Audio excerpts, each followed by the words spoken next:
Good evening and welcome to the new Bugajski Hour. From Washington, D.C., I would like to thank Voice of America for hosting the Washington episodes of my show for RTK. Today I will be discussing US policy with a major security analyst. And our guest on the Bugajski hot seat is Michael Carpenter, former US Deputy Assistant Secretary of Defense and Senior Director of the Biden Center for Diplomacy and Global Engagement. But first, my political commentary on a key international topic is entitled America's New Security Strategy. President Donald Trump's new national security strategy does not veer away from consistent US policy since the Cold War. It confirms America's leadership role in the democratic world and may actually presage even greater US commitments internationally. The document contains 5 elements that determine US policy: threats to America's interests, US global engagement, continuous competition with rivals, the importance of military power, and the significance of allied cooperation. First, the security strategy acknowledges that America is under continuous attack across the land, air, maritime, space, and cyberspace domains. Adversaries and competitors operate below the threshold of open military conflict and at the edges of international law. Second, the strategy underscores the importance of US global engagement and closely links domestic strength with international involvement. With regions such as the Balkans in mind, there is a section about aspiring partners and fragile states. According to the text, quote, "Some of the greatest triumphs of American statecraft resulted from helping fragile and developing countries become successful societies," unquote. Third, the document declares that the US has to compete with key adversaries to advance American interests. It pinpoints Russia and China as the 2 main competitors. Both states challenge American power, influence, and interests, attempting to erode American security and prosperity. The strategy contradicts the notion that cooperating with Russia will transform it into a benign and friendly power. As Moscow, quote, "aims to weaken Washington's international influence and divide us from our allies and partners," unquote. With the US elections in mind, the strategy declares that through modernized forms of subversive attacks, Russia interferes in the domestic political affairs of countries around the world. Fourth, the new US strategy focuses on military and economic power. It underscores that peace will be preserved through strength by rebuilding the military, quote, "so that it remains preeminent, deters our adversaries, and if necessary is able to fight and win," unquote. America will ensure that regions of the world are not dominated by one power. And fifth, the document states the important role played by allies in pursuit of shared interests. It acknowledges that allies and partners magnify US power if they shoulder their share of the military burden.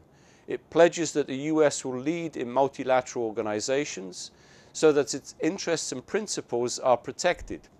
Working with allies, the US can prevent nuclear, chemical, radiological, and biological attacks, block terrorists from reaching the homeland, reduce drug and human trafficking, and protect America's critical infrastructure. Above all, alliances can, quote, "deter, disrupt, and defeat potential threats before they reach the United States," unquote.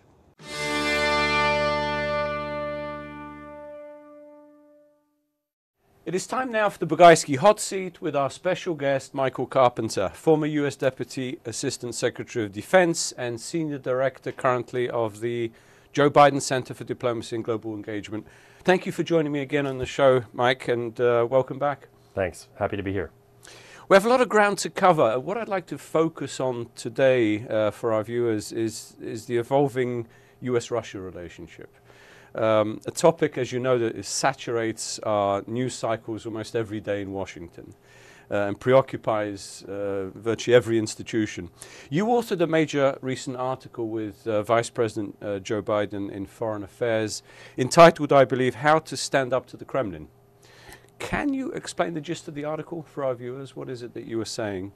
The gist of the article is essentially that we've seen Russia, particularly over the past 5 years, take a very confrontational approach to the West. by which I mean both Europe, but also the democracies in North America, Canada, and the United States. And whereas the US and Russia always had competitive moments in the past, and Russia was aggressive in the past, what we've seen lately is really sort of beyond the pale in terms of the norm of our relationship bilaterally. And so what we've seen Russia doing is really using a sophisticated toolkit of measures to subvert Western democracies from the inside. We know about the wars against Georgia and Ukraine. We've seen that aggression spurt up and affect Russia's neighbors. But now we're starting to see Russia use these active measures, these covert types of tools to, as I said, subvert Western democracies from the inside. And that is new. And so we propose a variety of measures to counter those actions from Russia. Before we go into the measures, let's look at the countermeasures. Let's look specifically at what Russia's been up to. We know for many years in different parts of Central Eastern Europe they've been trying to corrupt the political systems, they've been trying to discredit politicians, bribery, blackmail, I think are the two main instruments. But in America specifically, what is it that the Russians were up to in terms of the US elections? Well, so we take a broad look in the article, not just the United States, but what really was the gist of their intervention here was a sophisticated cyber campaign that was combined with a very sophisticated and very thorough and extensive propaganda campaign, which was then matched with these corrupt networks of influence that the Russians had established over years. And I think there's been a lot that's been written, particularly about the cyber and the disinformation piece, what we call collectively information warfare, but much less about the corruption. And so we really wanted to highlight corruption as a weapon that the Kremlin uses through its intelligence services to be able to infiltrate the body politic of Western democracies and then use those levers and those connections and those corrupt networks to be able to apply pressure and achieve results in the political sphere. How successful would you say, before we go into a little bit of detail, how successful would you say they were in influencing the outcome of our election?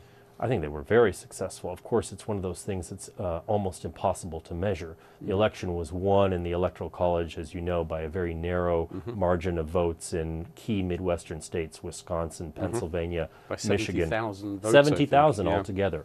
And so it's impossible to know whether those 70,000 were influenced by propaganda and disinformation. But we do know that the efforts were very widespread. They were targeted at very specific geographic but also demographic groups in the United States, the swing voters, if you will. And to my mind, in terms of both voter suppression but also in terms of potentially swaying people to vote the other way, I think the effect was pronounced. Yeah, we've seen here through Facebook and Twitter how through other social media people were loaded with disinformation about opponents, about the threats to American security and so forth. Did that play, you think, was that a major factor in the voting? To my mind, the biggest factor, the biggest influence that the information warfare campaign had here in the United States was to be able to shift the agenda of the mainstream media in the U.S. Such that when, for example, the news emerged of these tapes with allegations that now President Trump had engaged in sexually inappropriate behavior, within hours there was a release of information about Hillary Clinton's emails, and that immediately switched the media's narrative to focus on the latter rather than the former. And it's that type of manipulation of the agenda with which the media portray their stories that I think had the biggest effect. So you think the hacking of the Democratic Party National Committee emails, the Podesta Clinton campaign emails, do you think that had an impact? I mean, first of all, was there a Russian hand behind this? Certainly. And if so, absolutely. How did they do that? No, we have Janusz, absolutely no doubts whatsoever, and I was in government at the time, so I saw the classified intelligence. We have absolutely no doubts that the Russians hacked those emails. That's beyond dispute. And in fact, it's been publicly stated by the 17 U.S. intelligence agencies. And they dumped it for WikiLeaks. And they dumped it into WikiLeaks, which was, you can say, a proxy of the Russian intelligence services in order to be able to disseminate that into the U.S. media. That we know.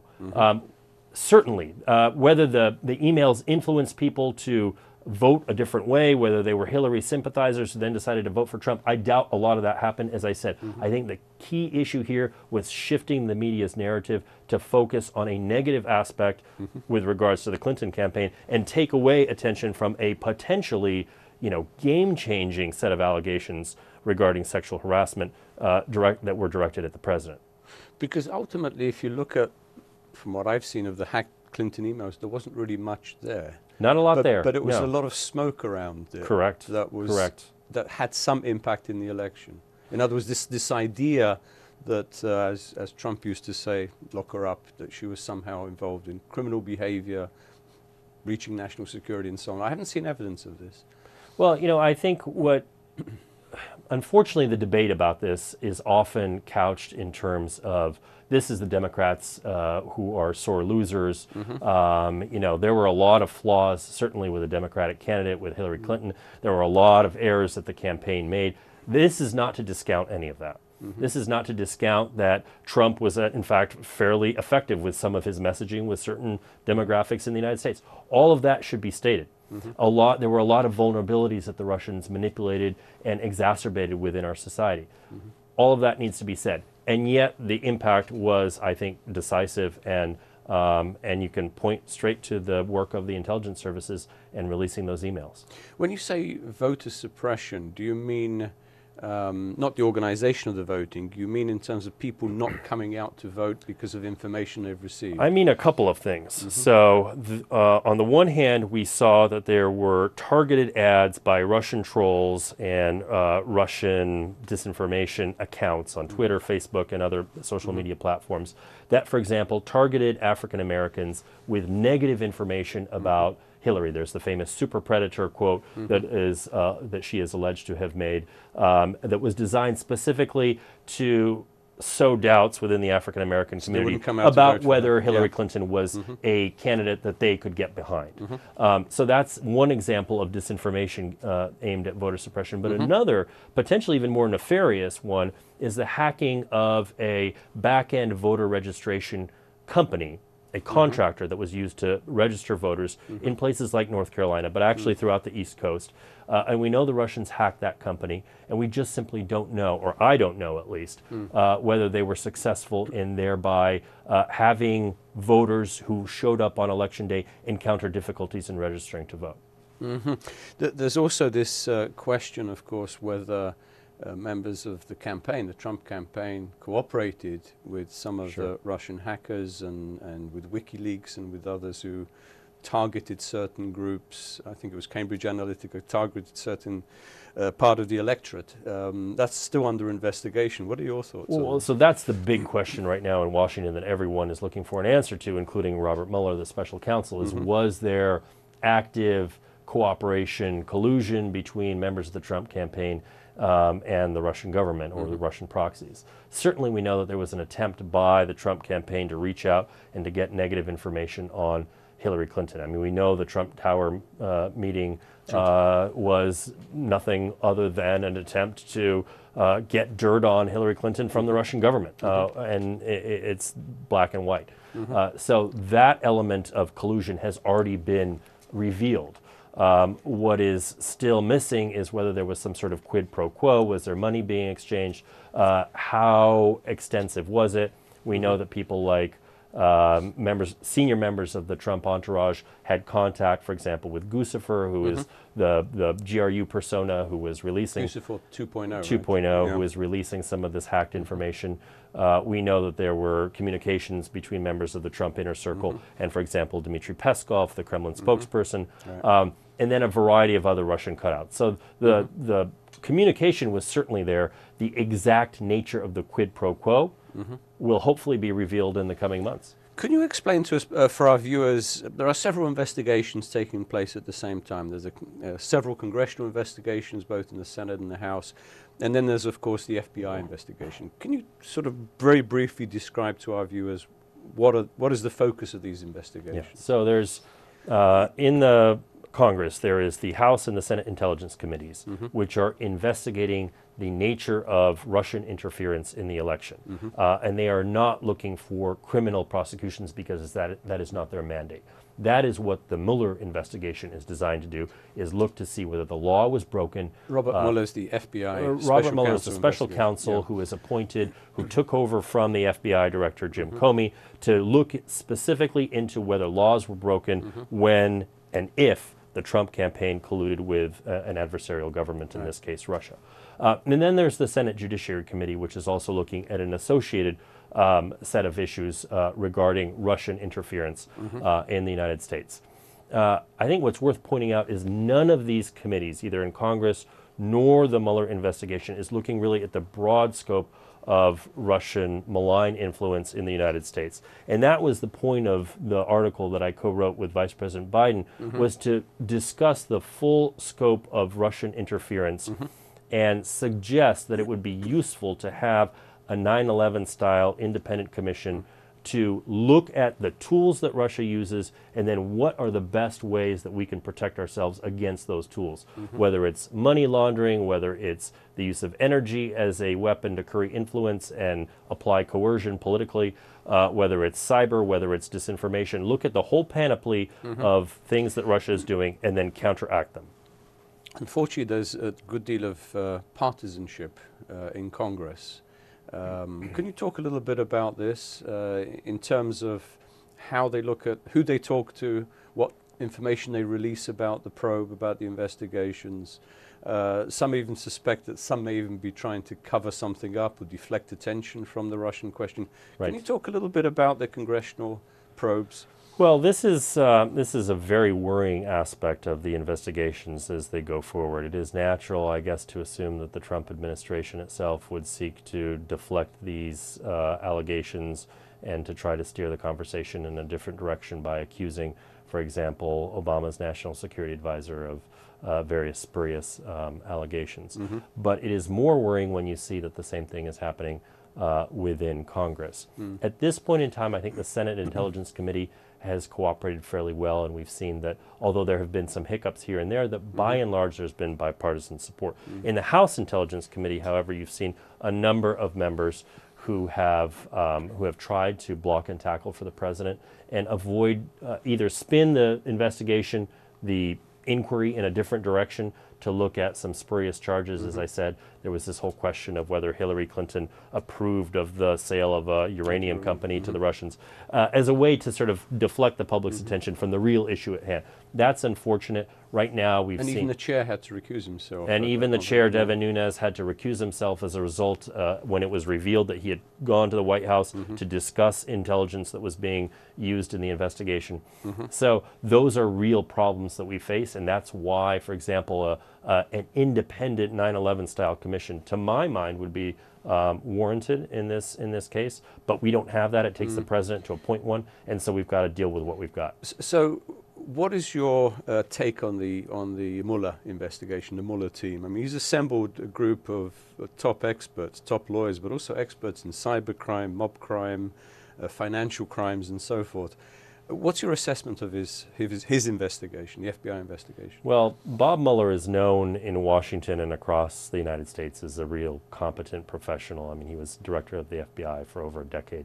And so I think there's a lot of confidence that he will get to the bottom of this. He has hired, as you said, extremely competent prosecutors, lawyers, experts in organized crime, cyber, money laundering, etc. And so he has the tools available to him to be able to get to a lot of information, including President Trump's tax records, which is very important. And so he is assembling a coalition of lawyers to look at the full scope of what occurred. And if he is not impeded, if he's not fired, if the president doesn't try to interfere with his investigation, then I have confidence that he will produce results that will be very important for the American people to see. Already several of the former Trump team have been either indicted or pleaded guilty. The case of former National Security Advisor, campaign chief who was very active in Ukraine and other places in Eastern Europe. So you think this is going to are there going to be more, let's say, that are going to come up? I am confident there will be more. So far we know about this young campaign staffer, George Papadopoulos, who's cooperating with the Mueller investigation. We know that Michael Flynn has pled guilty as part of a plea deal, so he's cooperating. Right now, Paul Manafort is not, but I think the allegations against him are so credible, and the scope of the potential malfeasance on his part is so huge, the allegations, that I think eventually he could be a source of cooperation as well, and certainly others as well. Particularly with Manafort, he's just, Oleg Deripaska has renewed his case against him. He's suing him, I think, for $25 million. He may need cover within the, to spill the beans, let's say, within the investigation to cover himself against a Russian oligarch taking him to court. This is a paradox. But that case, that lawsuit, is indicative of the types of ties that the Trump inner circle had to various Russian figures, including people like Oleg Deripaska, but others too, oligarchs with connections to the Kremlin, and certainly allegations of other kinds of connections. As we know, Oleg Deripaska, for our viewers, was very active in Montenegro, bought up the aluminium works, and then basically busted the company before the government had to interfere again. Let me go back to one thing you were saying, which I think is very important. I mean, Russian soft power is very different to European or American soft power. I would say it focuses on two things, bribery and blackmail. In other words, if we can buy you, great. If we can't buy you, we're going to find compromat or compromising material on you that we can use against you to make you do what we would like you to do, or at least not to do what we don't want you to do. Do you think that Mueller is investigating potential compromat material on Trump? We know about this dossier that's been talked about for since the beginning of the year, actually, beginning of the presidency, that was put together by an by a British MI6 former intelligence agent. Compromat. I mean, if the KGB or the SVR wasn't gathering material on influential Americans, they wouldn't be doing their job. Correct. So where does this stand, do you think, with the investigation? Well, clearly it's a central component of the investigation. The investigation started as a counterintelligence investigation, which means precisely that they are looking into these types of hooks that the Russian services may have had on key members of the Trump team and on Mr. Trump himself.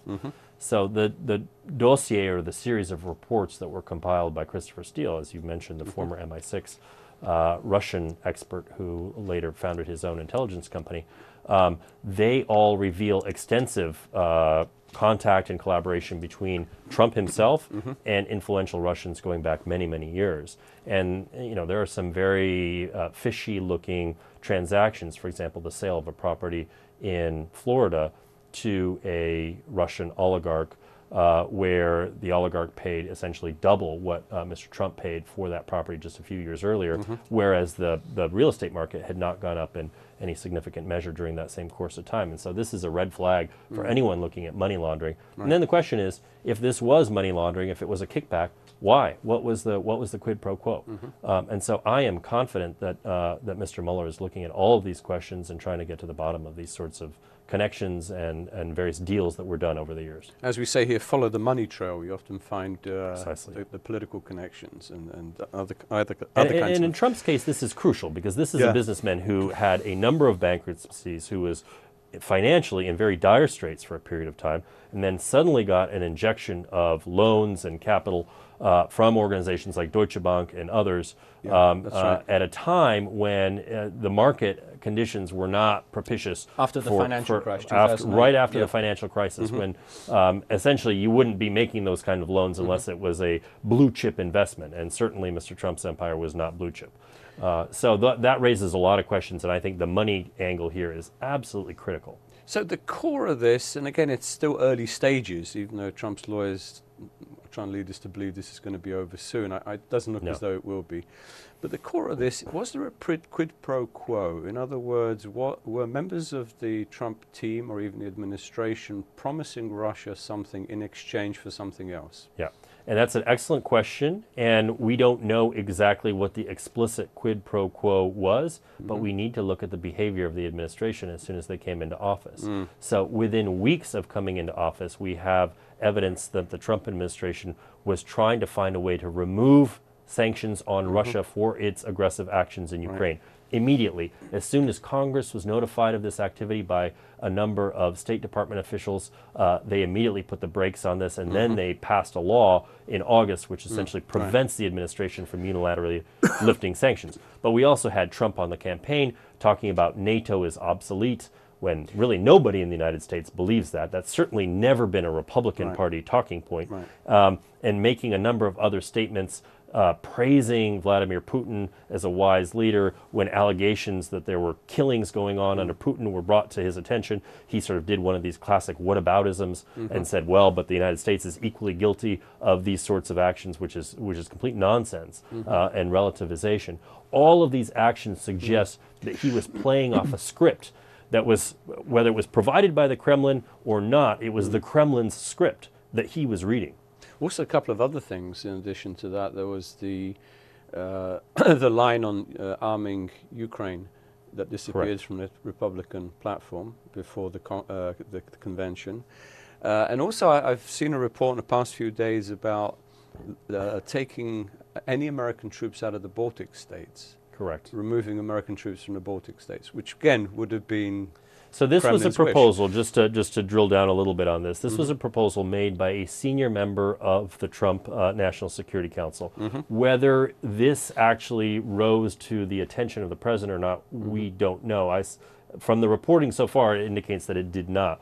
But this was the thinking within especially the Flynn NSC. How can we appease Russia? How can we accommodate Russia? Of course, we don't have permanent stationing of U.S. troops in the Baltics. But if we were to just remove the rotational presence of U.S. troops, that would have that would send a very strong negative signal to Russia. And so you have to wonder. Positive signle to Russia, negative to our allies, I would say. Precisely. What it would send a very negative signal to our allies in terms of deterring Russia. But obviously a positive signal to Mr. Putin. So why were they contemplating these moves? No one in the Republican establishment was talking about these sorts of things. Quite to the contrary, the Republican Party was criticizing the Obama administration, in some cases rightly so, for failure to take very strong active steps on deterrence. I think the Obama administration got there. I think they took the right actions in the end. But for Trump to then go back and question all of this is truly, or at least members of his staff, truly perplexing. Well, it's strange because the very same people that were criticizing the reset as being soft on Russia went even softer on Russia. Correct. And we're seeing that now from some prominent Republicans, and it just boggles the mind that when, Janusz, here's an example. In the 12 months, or almost 12 months now that Trump has been in power, not a single Principals Committee meeting, not a single meeting has been held in the National Security Council to discuss Russia's interference in our election. This is one of the prime national security challenges we face from a nation-state adversary, the number one nation-state adversary, I would argue, as does Secretary Mattis and General Dunford, and yet not a single meeting devoted to this subject. To follow up to this, and you mentioned Mattis, you mentioned Tillerson and a few others who do have, I think, a fairly realistic, strong position on Russia. How do they, let's say, operate in an administration where the president seems to be very weak on Russia, unwilling to criticize, unwilling to, as you said, call together any kind of initiatives to counter Russian influence? So I've spoken to a number of senior members of this administration, and they have told me in private, off the record, that they are essentially working around the president. They are trying to put in place policies that they think are appropriate for dealing with Russian aggression and seeking to avoid having those policies rise to the level where the president needs to sign off because they are worried. So, for example, with the decision on signing the accession protocols for Montenegro's entry into NATO, that's one example. The decision on arming Ukraine with Javelin missiles. These are the sorts of things that the administration has tried to do without bringing them to the president's attention, if at all possible. But it's a very strange dualism that we have now, where you have senior members of the administration working at cross purposes with the president of the United States, who's their boss. What some Trump's people would call the deep state, and what Russia is trying to divide American political establishment by calling the deep state. Right. Well, there's a reason why the Trump, sort of the West Wing inner circle, Steve Bannon in particular, went after what he called the administrative deep state, because they see it as the enemy. They see it as having these traditional foreign policy views of opposing Russian malign influence, and they wanted to be able to get around that. Yeah. You mentioned earlier that, I think this is very important, in August last year, Congress and it was overwhelmingly, they passed this Countering America's Adversaries Through Sanctions Act. And it was actually, as you said, hesitatingly, but eventually signed into law by President Trump.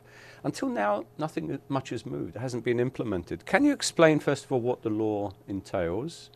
And secondly, why is it dormant? Why is it paralyzed?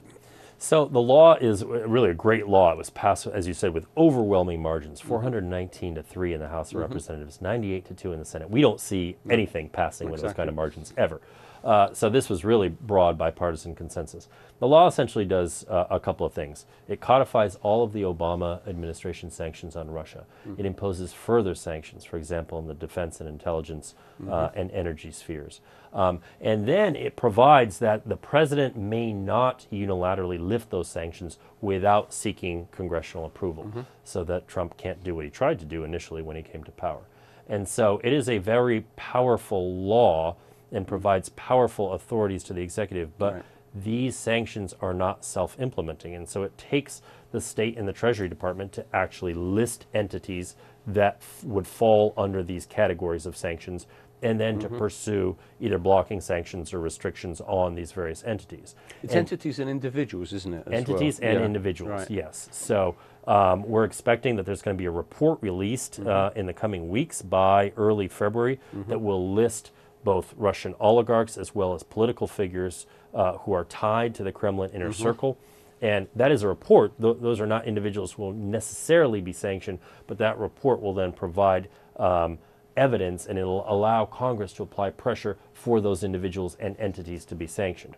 And then also, so far we've seen, for example, the Treasury and State Departments come up with a very robust list of Russian defense companies for sanctioning. And we just have to see whether the administration follows through and actually ties up transactions and money that is flowing to these organizations. So this could be, if it's implemented, if it's followed through, our election surprise for President Putin. Oh, if it's followed through in full, this law would have a devastating impact on the Russian defense sector, on the Russian intelligence services, and could have potentially a very strong financial impact as well, in addition to the personal impact on the corrupt oligarchs and officials.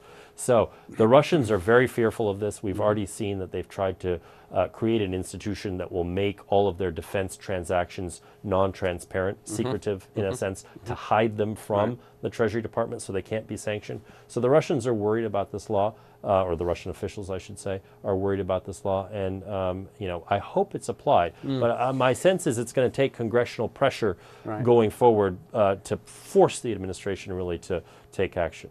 Is there enough impetus there? Is there enough momentum in Congress to do that? Well, that's a great question. I honestly don't know. We've seen some very influential members of Congress over the last couple of weeks who have been very outspoken about some of the actions that Mr. Trump has taken on any variety of fields that they feel are inappropriate and against our national interests, now fall in line with Trump.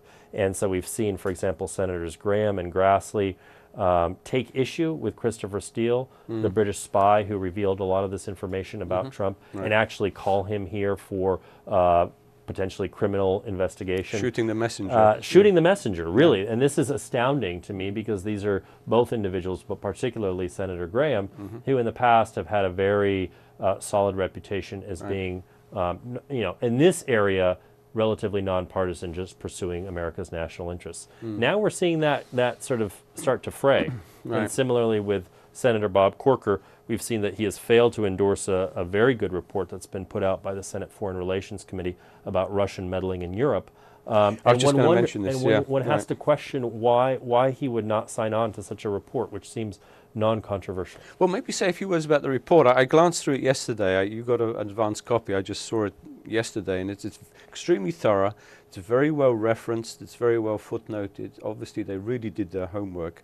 The only problem, or the only pity, that it's a Democrat report. It's not a bipartisan report. Can you explain why the Republicans weren't involved? Well, it's mind-boggling. I really can't explain why they weren't involved. I know that they were consulted. They were asked whether they would sign on with this report and whether it could be issued as a bipartisan report from the Senate Foreign Relations Committee as such, and not a minority report. I honestly don't know. I mean, all of these, as you say, it's very thorough, it's very fact-based, and it's not about Russian interference in the U.S. election. It's about Russian interference in Europe. So there shouldn't be a partisan element to this, and yet there is. And that, to me, is incredibly troubling right now, because you would think that of all areas, this is one area where the two parties could agree. And by the way, when I was in government, when I was in the Pentagon, I testified before Senator Corker, who is the chair of the committee, and he was very tough on Russia, and he was demanding that we apply tough standards on Russia in terms of its interference in Europe with various countries in the NATO alliance. And I don't understand where all of a sudden he's lost the courage to talk about these issues. So how have the Republicans, or many of them, become doves regarding Russia? I mean, if somebody had said this under Reagan's tenure or since, you would have been laughed out of the room. I think they must be under immense political pressure from the administration, maybe from their donors. Otherwise, I can't explain it. But I think they're making a mistake. I think voters are going to look back on this. I was going to say, public opinion, even though maybe it's not the most important issue, most people think there is something behind this in terms of some sort of collusion or corruption from this administration. Yeah, you see the polling very divided between registered Democrats and registered Republicans. But I would add a caveat to that, which is that this is all polling that's been done before Mueller has come down with his evidence. Right. And so there is some suspicion amongst Republicans, even friends of mine. Look, I have plenty of Republican friends who think that a lot of this is being concocted by Democrats, and Democrats are sort of making too much, sometimes even speaking hysterically about the subject, to focus on this exclusively at the expense of other issues. But I think that when Mueller finally comes down with his evidence, it is going to be very hard for Republicans of any stripe to run away from this. And of course, there's also the large block in the middle, the independents. And if you look at the independent vote, people actually believe that there is some substance behind this. Absolutely. I mean, most Americans do believe that the Trump campaign had some form of collusion with Russia. Let's look a little bit into the future. We have midterm elections coming up in November for Senate and mostly House. Do you expect more Russian interference, and if so, how? I'm sure they'll adapt their approach, take into consideration what we know and what we don't know. I do. I completely expect more Russian interference. I think that the hacking methods are not over. We know that Russia has infiltrated any number of lobbying organizations, think tanks, private individual accounts, party accounts in the United States. They will release information if they think it suits their advantage, and they'll do it through proxies as they've done in the past. In fact, President Putin, when asked about it, was very sort of tongue-in-cheek, indicating that in a sense Russia could have done this, almost bragging about it. And so I fully expect that they will. We've seen enormous vulnerabilities in terms of electronic voting machines. So one of the things that I've been advocating for very strongly, and that we advocate for in the article, is to have a paper record for every single ballot that's cast. I think the Dutch are doing this now. Well, the Dutch did it with their elections in the spring of 2017. Right. And a lot of countries are now realizing they have to have paper ballots and in some cases manual counting of those ballots in order to avoid some of these hacking threats that they face. And I think that's wise, because I think we will face interference in 2018, certainly in 2020, and other countries in Europe are going to face this as well. The Italians have elections coming up in 2 months, and we've seen a lot of Russian disinformation focused on Italy. On Italy, and as we've seen now in this report, actually the Senate report in the Catalonian vote, in the Brexit vote, the German elections, French elections.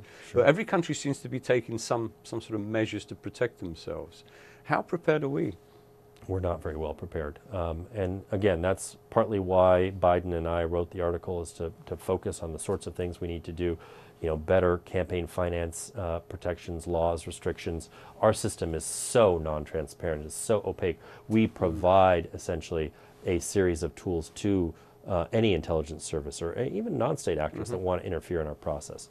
We've seen reports of how Russian officials like Senator Torshin have come here to fraternize with the NRA. And you have to wonder, is it only meetings that they're having, or are there some financial flows that go behind that? We don't know, because our system is so non-transparent. And so foreign money has a ready avenue to come into our process and affect electoral outcomes. Well, it's been an issue, I remember, since I moved to this country over 30 years ago. Nobody's ever resolved it, just campaign finance reform. as you say, there are ways of giving money to a senatorial campaign, to a congressional campaign, which if the Russians hadn't tapped into, I'd say they're not doing they're derelict on their duty. Yeah. No, absolutely. And, you know, it's not just that. Look at shell companies and how easy it is to launder money in the United States. There are states within the U.S., like Delaware, like Nevada, like Wyoming, where they are just ripe for money laundering. Anyone can set up a shell company anonymously without disclosing the beneficial owner, and they can plow millions or even billions, frankly, of dollars through those types of companies. And then it disappears into our financial system and our real estate markets, and we have no way of tracking it. It is a huge vulnerability. We have to get serious about this. The Senate report also urges better coordination between government agencies, State Department, FBI, Homeland Security, CIA, intelligence communities, and so forth. How would this work? I mean, is this do we need some sort of super body? Do we need I mean, how would this coordination look like in practice? We need a coordinating body because my experience in government I attended countless meetings on Russian influence operations, active measures, and how to combat them. And the problem that we had really in the past was there was a firewall between, on the one hand, the law enforcement bodies, FBI, Department of Homeland Security, what they're doing here domestically in the United States, and the national security agencies, the intelligence community, the State Department, the Pentagon, who are focused on what Russia is doing abroad. And the communication between the two was very restricted. There are only a handful of individuals who had the ability to sort of cross that divide. The National Security Advisor, the Homeland Security Advisor. Really, a handful. I can count them on the fingers of one hand. That has to stop. There has to be more information flow so that the State Department can inform the FBI about when they see suspicious things happening, and so on and so forth, so that the appropriate steps can be taken. And these networks can be rooted out, because that's really the key. It's corrupt networks which exist overseas, but then they come into our country and they affect outcomes here. I was going to say, it's almost like a new dimension. Up until recently, what Russia was up to was outside of the United States. Now we're part of that Russian offensive. Well, I like to say they beta tested their active measures inside Russia and in the former Soviet space. Then they expanded one concentric circle to Eastern Europe and the Balkans. For the States? And now, you know, hey, it's easier and cheaper. I think the discovery that they had, Janusz, in Georgia and Ukraine was that military intervention, in fact, galvanizes a sense of national identity and civic consciousness, and sometimes can be counterproductive. So the easier way to do it, put in dirty money, corrupt people, bribe them, influence them, use compromise. It's far more effective. It's cheaper. It's easier. Although in the long term, depending on our reaction, if there was let's say if the Republican Party acted as a normal Republican Party, there would be a lot of pushback against Russia as a result of this. And actually, if you look at some level, the relations between the US and Russia have not improved under Trump. No. In many ways, you could say they miscalculated by the degree of their involvement. And because of these investigations, we're going to discover more in terms of their involvement. One thing I wanted to ask you is that the new national security strategy, which just appeared a few weeks ago, how it actually depicts Russia as a rival and competitor, which contradicts this idea that cooperating with Russia would somehow make them into good partners, into you know, a country that we could trust, a government that we could trust, friendly power. So how would you see this? How do you see the security strategy? Is this part of the sort of non-Trump part of the administration? I think very much so. I mean, I have my criticisms of the national security strategy. I think its lack of focus on democracy and human rights and rule of law are real lacunae that you know, it's inexcusable that those wouldn't be considered in more depth. But that said, this is a more traditional sort of Republican national security document, and I think it testifies to the fact that it was written by people within the National Security Council who have very different views from Trump's. But it points to this dualism that we have, because this document is not taken seriously by anyone. It's not taken seriously by anyone in the U.S. government. It's not taken seriously by our allies or by our adversaries, because they know that there is this huge dichotomy between the rhetoric coming from the president on the one hand, and then this document, Vice President Pence, Secretary Tillerson, and others who say very different things about the very same issues. But you know, the idea, for example, there's a quote that Moscow aims to weaken Washington's international influence and divide us from our allies and partners. I mean, that is what we would say. I Yeah. mean, that is, Yeah. it's true. Well, look, the Deputy National Security Advisor who was honchoing this effort, Nadia Shadlow, she's very capable. I wouldn't say that I have too many policy disagreements with her, but I think that it does not reflect the voice of the president, and so it reflects the voice of certain advisors within his administration, but not his. And so when the document is divorced from the strategic views, or at least the orientation or mindset of the president, because I'm not sure he has too many strategic views, but at least his orientation is one to appease Russia, then it falls flat. I suppose one saving grace is, from all reports, the president doesn't read, so it's unlikely that he would have read the document. I seriously doubt he read the document in this case, in this particular case. You know, I think some of these reports are overblown about his reading skills, but in this case, I would not be surprised if he had not read his own national security strategy. But ultimately, surely Moscow would be looking at not what we write, but what we do. Correct.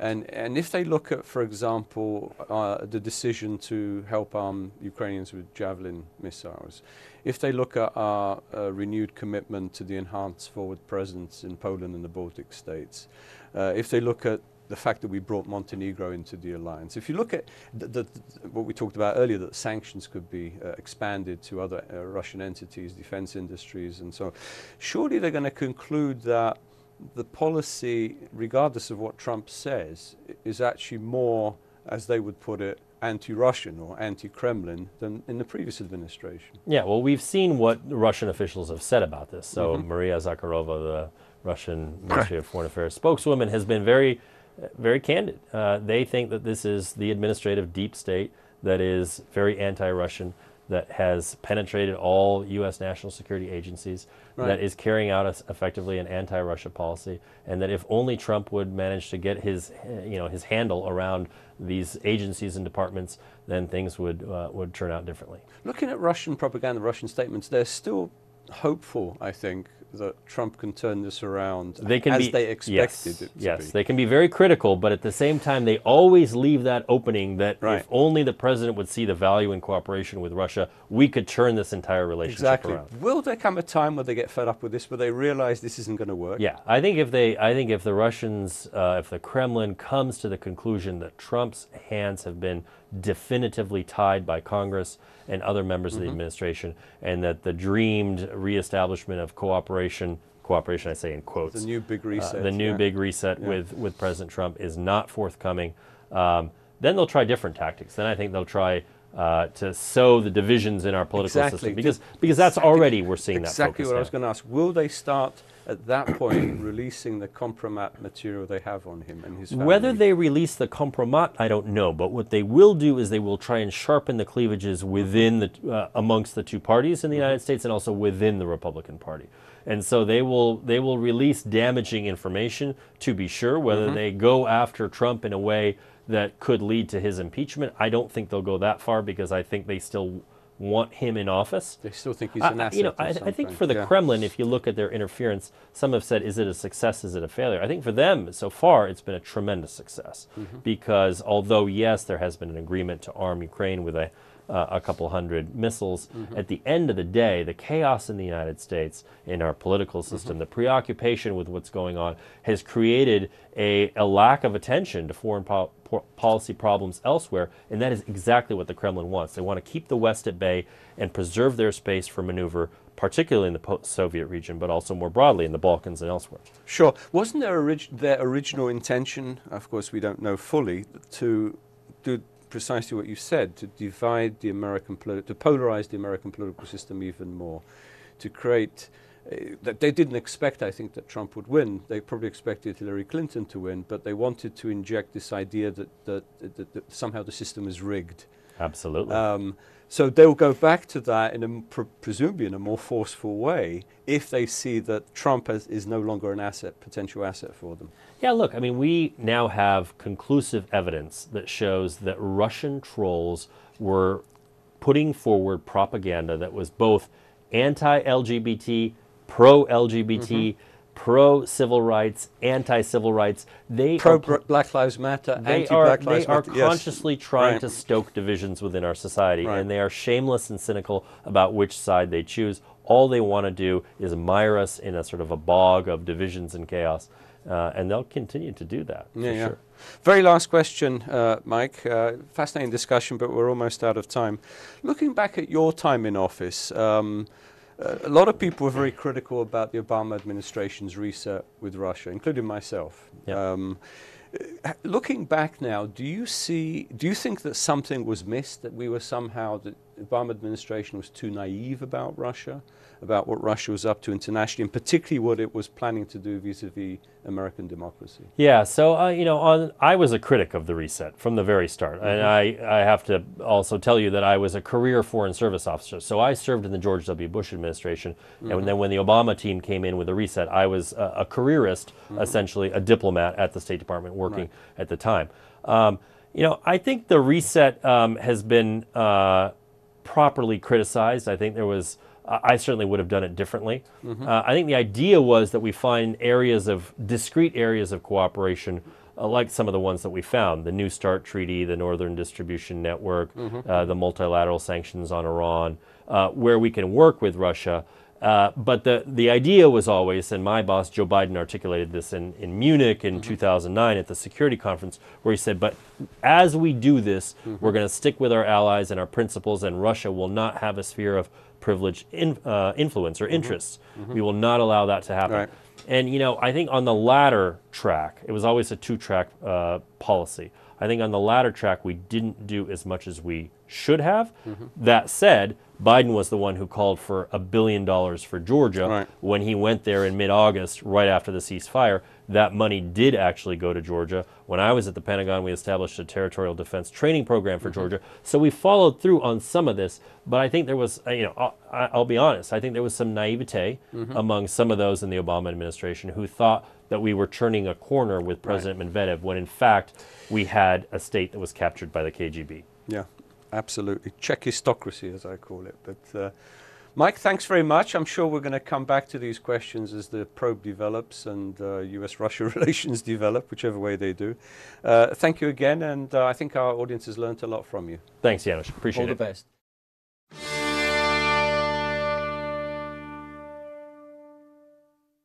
Unfortunately, we have already come to the end of today's show. I have greatly enjoyed being with you and with my colleagues at RTK and at VOA.